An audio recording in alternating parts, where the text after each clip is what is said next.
I have never read Wuthering Heights before. Hello, my name is Debbie and I read a lot of books. So yes, today I am talking about the book Wuthering Heights. Never read it in my entire life. Knew kind of it. Was aware of how it was written in a sense of the different narration styles, but never really knew exactly what it was about because all I heard was that it was like this fantastical love story. And well, I'll get into it. I'm going to bring my tea over here so I've got easier access to it. There you go. Save water.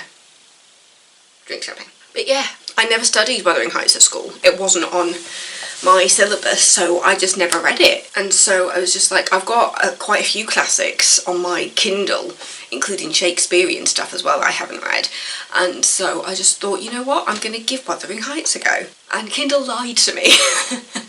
Kindle implied that it was 180 pages, and as I was reading it, it was just like, hang on a second, I've like swiped the page 3 times and I'm still apparently on the same page. So yeah, it's closer to like 400, 500 pages long, I think. Kindle says it's 171 pages. It is not. It is at least double that. But yeah, so as somebody who has never read, that's really hard to say, never read Wuthering Heights, it's the R and the W that my brain is trying to reverse. So I will show you the cover that I have for this version. It's just the Moors, Wuthering Heights, Emily Bronte. That is the cover for this version. I'm going to read the blurb to you. I'm sure there's other people like me who don't know as much about this book as others. So it just says, bold and unique, Emily Bronte's Wuthering Heights is a heartbreaking tale of love, loss and vengeance. And so many descriptions of this book say that it's like a tragic love story, akin to Romeo and Juliet. And I have my own problems with Romeo and Juliet being advertised as a love story when it's 2 teenagers, they're essentially like 13, 14 I think in the original text, and everybody dies. Spoiler alert. It took me a while to get into Wuthering Heights, I'll admit that. At the beginning I was kind of glazing over slightly, and then I'd have to go back and reread things. I think it might have to do with the language, because I haven't read an older book in a while, so I had to get back into kind of like the style of the older writing, and also the sections that are done with, where it's like put into like a proper northern twang, if that's the best way, where it's like written in Yorkshire. Now, somebody who has lived in Yorkshire since I was 7, hello, I am 35 years old now, but as you can hear, my accent has never gone particularly northern. Like, I can do sometimes, but generally, as someone who was born in Essex, I don't really know what happened to my voice. I don't really know what happened to the accent, because people are just like, oh, well, you do sound like you're southern, but I wouldn't say that you were Essex based on my accent, and then also I'm not northern either. It's kind of gone down the middle to kind of like a neutral accent, where you can tell I'm from England, but you couldn't quite pinpoint. Like, you might guess I'm from, like, London area, but you wouldn't exactly be able to pinpoint that at all. Going off on a side tangent about accents. But yeah, there are certain sections that are written very northern. As in, I seriously had to think when I was reading those sections of just like, what is this person saying? But yeah, so the language was difficult to get used to at first, and then the more it went on, the more I realised just, I put this more into the tragic than the love story, and I just found it very toxic, which is the point.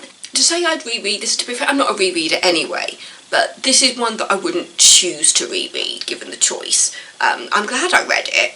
And I understand why it's a classic, because it's an incredible story from someone who was a young woman, and this was the only book she ever wrote, and she released it under a different name, not identify herself as a woman for writing it. After struggling to get into it at the beginning, because, would I call it a slow burn? A lot happens in this book, and you're looking at 2 generations of Cathys and Heathcliffs. And I'll admit, at the beginning, when you had like the knock on the window, just like, let me in, I just had, it's me, Kathy, I've come home now, so cold. I had that in my head at certain sections where it was relevant to the story. The repeating of names and just remembering, no, this isn't that person, it's this person.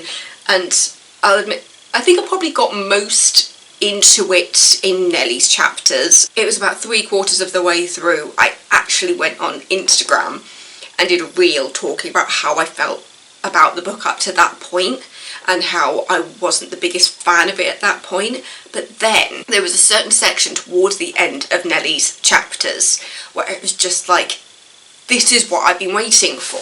I screen grabbed the text that I very much appreciated from Cathy Jr. Because you've got Cathy and Heathcliff, the original story there. Through Nellie, she's just the person kind of let you know what happened before, and leading up to the present day, at which point it goes back to the guests that we saw at the beginning. If that makes any sense to you. The bit that I have is when Catherine Jr. is talking to Heathcliff as a dad, who after the death of Catherine Sr. has gone crazy and dark, and yeah. So young Catherine says, "I know he has a bad nature," says Catherine, "he's your son, but I'm glad I've a better to forgive it, and I know he loves me, and for that reason I love him. Mr. Heathcliff, you have nobody to love you, and however miserable you make us, we shall still have the revenge of thinking that your cruelty arises from your greater misery. You are miserable, are you not? Lonely like the devil, and envious like him. Nobody loves you. Nobody will cry for you when you die. I wouldn't be you."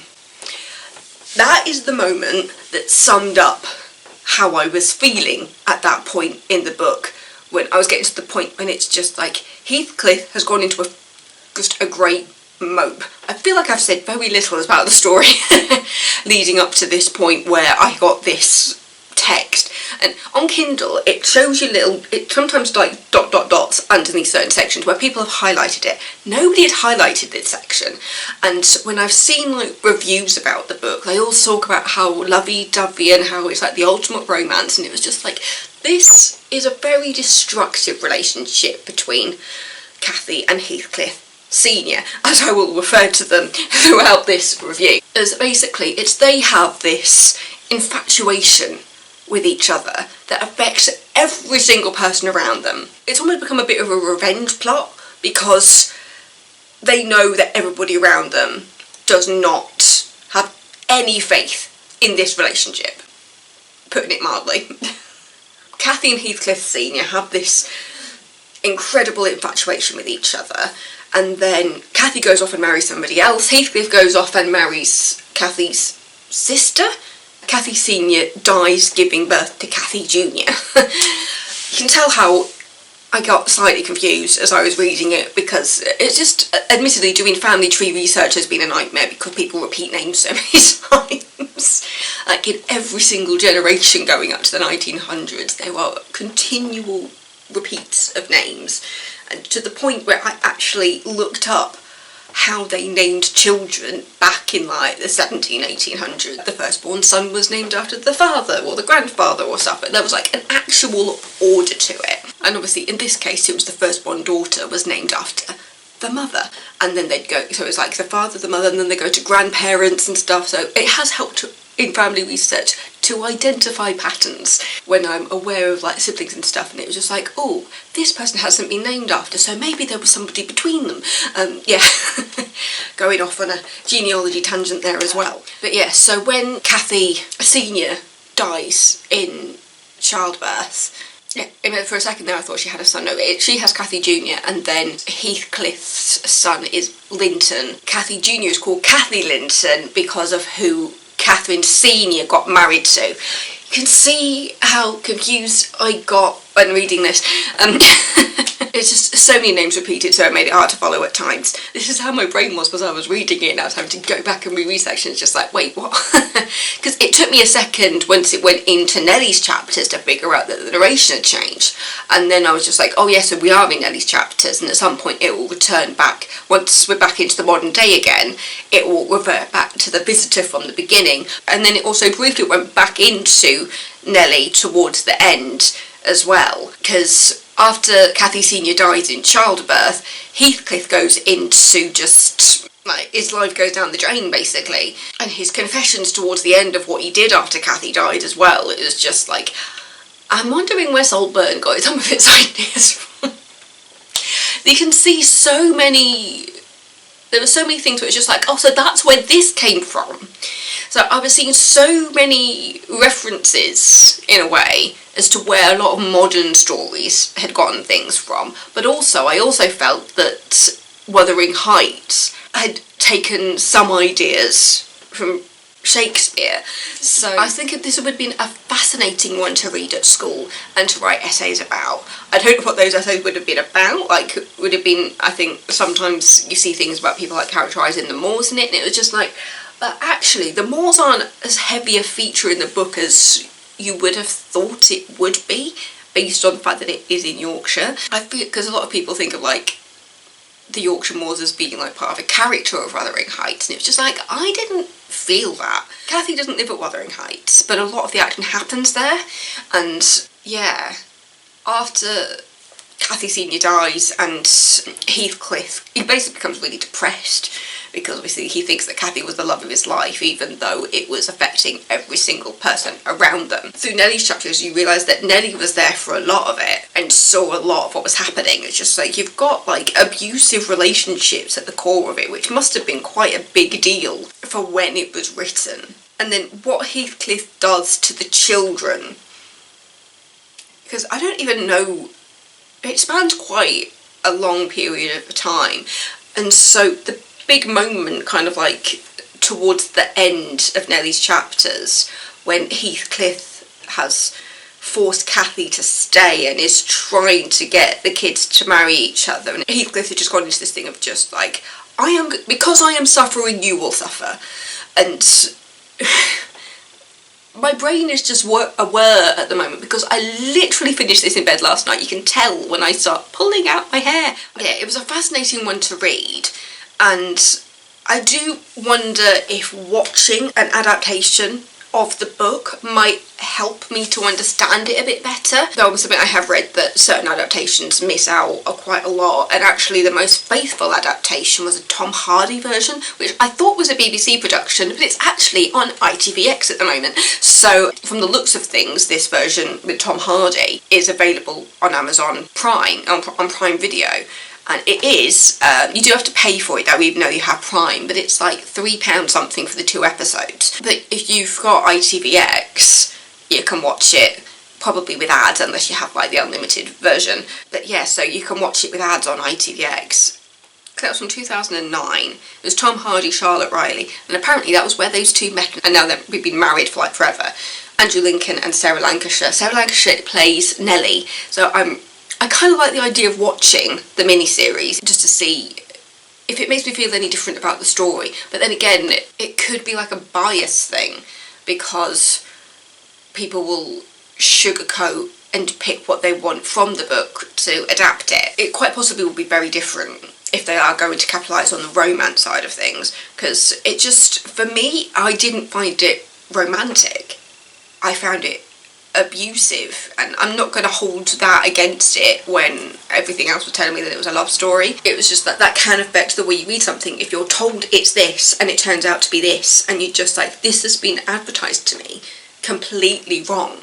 It's just like when I hear about the book Convenience Store Woman, and people are saying like, oh, this is like really dark and like a horror and stuff, and then I've seen reviews going, no, it's just about a woman who just wants to get on with things, and people having a really bizarre reaction to it. It's just like, it's not horror, it's just the mundane.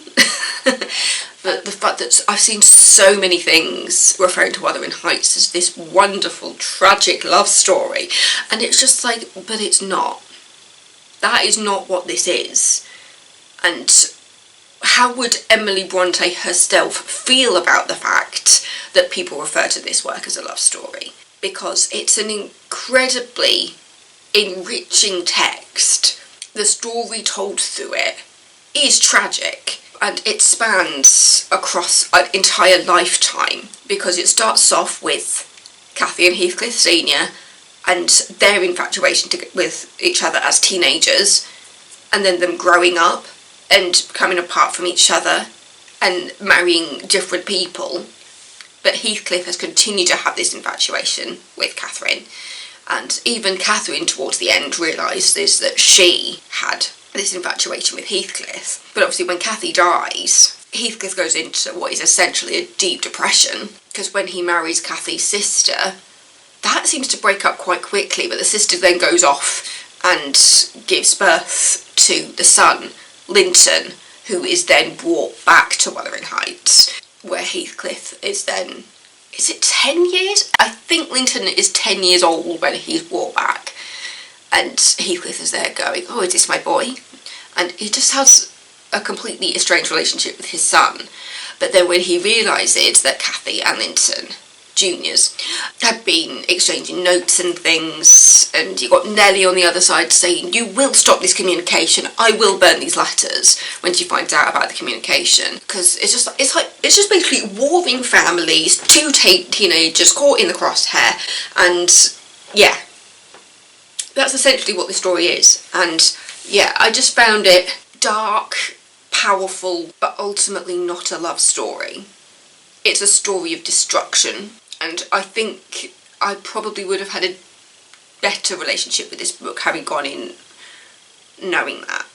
But the fact that it's advertised as a love story did affect the way I read it, which is unfortunate. But I do think it's an incredibly powerful book, and being able to talk about it makes me appreciate it more as I kind of think through what I thought of it. Yeah. I'm sure there'll be people out there going, oh, you're missing the point. It's just like, no, but I think you're missing the point. Because the point at the end of the day is that you've got these two people who are infatuated with each other. They went off in different directions. Cathy dies in childbirth. Heathcliff goes on to a pure depression and is basically haunted by the ghost of Cathy for the rest of his life, and then decides to take his depression out on the kids. Because the moment when he's just like, no, you will marry and all this, and it's just, yeah. That quote where Cathy Jr. stands up to Heathcliff and says, no, you're a horrible person. I'm glad I am not you. I might love your son, but you are a horrible person. And yeah, it feels like two kids that are really just caught in the crossfire of an infatuation that never went away. I'll admit, I really did not like Cathy and Heathcliff. I found them incredibly unlikable. And then when I looked at some reviews, I was like, oh, that's the point. It's definitely the point. Because it's like, Cathy's spoiled. I feel like Heathcliff is kind of the result of what he was brought up in, considering the fact that he was found, is it Liverpool? And then he was like fostered into the family. And then at the end of it, you know, you just got two cousins, first cousins, results of Cathy and Heathcliff going their separate ways. And yeah, back in those days it wasn't really back in Ireland. And to be fair, it's still legal for first cousins to marry, which is, in my mind, disgusting. But it isn't illegal. Anyway, I feel like I've been talking forever. But yeah, ultimately, I thought it was a very good and powerful book. And I think Emily Bronte was an incredible writer for what she did with this book. And the fact that it's her only book and it's still standing today. To be fair, from the reviews I have seen, is a cause of conflict for people in regards to the storyline and the fact that she was a young woman who wrote this, because was she in her 20s when she wrote this? She died in her 30s, I think. So I appreciate it as a classic, but the people who think it's a love story, I think, are greatly missing the point of what Emily Bronte was trying to do with the book. I just think it would have been fascinating to study at school. I'm kind of gutted I didn't, but the ones that I did at school, I did. Shakespeare was Macbeth and Twelfth Night, and then for non-Shakespeare, I did Of Mice and Men and Lord of the Flies. At the grand old age of 35, I have finally read Wuthering Heights. I thought it was a fascinating book. I just don't agree with the idea that it's a love story. I just find it incredibly tragic. And at the end of it, you just kind of hope that everybody can deal with things and move on. That's where I was at the end. It was just like, this is a family. These are two separate families that have been brought together, and you just hope they can move on from the destruction that has been caused over two people and the destruction they brought across both of their families by kind of falling in love, but it doesn't actually feel like love. It's just infatuation. They were infatuated with each other and it went horribly, horribly wrong. And then Heathcliff went out and took it out on the kids. So yeah. So there's my thoughts. If you studied at school, I'd be greatly appreciative to know what your essays were about. Let me know in the comments what the subject of those essays were, because then I think that would be incredibly interesting to learn the different things that people wrote about in regards to studying the book. And then if you haven't read this book and you're watching this to get an idea of just like, oh, is this a classic to give a go? Go into it knowing that it isn't a love story. I think that will put you in a better position for understanding it if you go in believing it's a love story, it might affect you the way that it affected me, where I was getting really angry and just thinking, what? And it wasn't until I finished that I looked at the reviews and just thought, does anybody else feel the way that I felt about this? And while it was primarily like 4-5 stars on Goodreads, there were 1-star and like 2-star reviews saying this ain't a love story. And it was just like, yes, these people are seeing what I saw when I read this book. So I'm gonna finish my cup of tea. Knowing that it's on ITVX, I will probably watch the 2 episodes at some point, possibly today, because I've got the full day. But yeah, so thank you so much for watching. Don't forget to subscribe if you are not already. If you want to know the exact moment that I upload, you can turn on the bell notifications. I do upload at 8 AM on Wednesdays and Sundays. On Sundays you might get something from a series, or possibly a little song, a little singing a song Sunday. And then on Wednesdays you have the old regular books, like the classics like Wuthering Heights, or just another book which isn't officially a part of the series. So thank you, and I will see you on Sunday for another video. Stay safe everybody, love you all, bye.